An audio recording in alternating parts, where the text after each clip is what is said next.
নমস্কার সবাইকে। Focus police YouTube চ্যানেলের নতুন একটি ভিডিওতে সবাইকে স্বাগত জানাই। বর্তমানে ইডব্লিউ সংক্রান্ত মামলায় কলকাতা হাইকোর্টের সাম্প্রতিক নির্দেশের ফলে ডব্লিউপি কনস্টেবলের ফাইনাল রেজাল্ট 30শে সেপ্টেম্বর পর্যন্ত প্রকাশ করা যাবে না। চলুন বিষয়টি সহজভাবে বুঝে নেওয়া যাক। এই নির্দেশের পেছনে মূল বিষয় হিসেবে উঠে এসেছে ইডব্লিউএস রিজার্ভেশনের সার্টিফিকেটের বৈধতা নিয়ে, অর্থাৎ 23-24 ভার্সেস অনার্স ক্যান্ডিডেটসদের কোন সার্টিফিকেট অ্যাকসেপ্ট হবে এটা নিয়েই মূলত আইনি জটিলতা।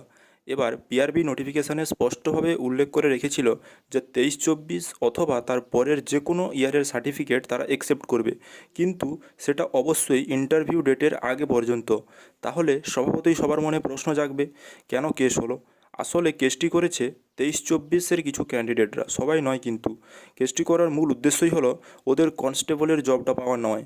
যে নাম্বার আছে ওদের সহজেই কনস্টেবল পেয়ে যাবে, কিন্তু মেন টার্গেট হলো ডব্লিউপি এসআই।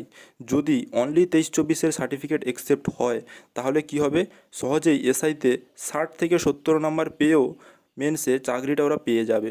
আসলে এই কেসের পিছনে 23-24 ক্যান্ডিডেটের একজন মাস্টার মাইন্ড রয়েছে, যার কিন্তু একটা হোয়াটসঅ্যাপ চ্যানেলও আছে।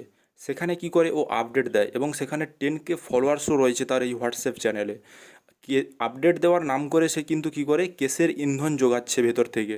এবার আসি, এই ব্যক্তিটি আসলে কে? এনার নাম সুবীর সান্যাল, হাইকোর্টের একজন সিনিয়র আইনজীবী। এখানেই সবথেকে বড় টুইস্ট, কারণ এই সিনিয়র আইনজীবীকে হায়ার করেছে অনওয়ার্স ক্যান্ডিডেটসরা, যিনি কিন্তু প্রায় 10 মিনিটের কথোপকথনে অমৃতা সিনহাকে প্রায় কনভিন্স করিয়েই নিয়েছিলেন। যদি ওই সময় জিপি প্রেজেন্ট থাকতেন তাহলে গতকালই জাজমেন্টটি এসে যেত। কি ক্যাপাবিলিটি আছে সেটা গতকালকের হিয়ারিং দেখে আমরা কিন্তু সবাই বুঝে গেছি। এই কেস যদি সলভ করতে পারেন একমাত্র ইনি পারবেন, কারণ পিআরবি থেকে বা রাজ্য সরকারের পক্ষ থেকে কোনো সদিচ্ছা কিন্তু আমরা দেখতে পাচ্ছি না। তাই এখন আমাদের সবার উচিত এই অনওয়ার্স ক্যান্ডিডেটরা যারা আছে তাদের কিন্তু সাপোর্ট করে পাশে থাকা। তবেই হয়তো এই কেস সলভ হয়ে রেজাল্ট আসার সম্ভাবনা থাকবে।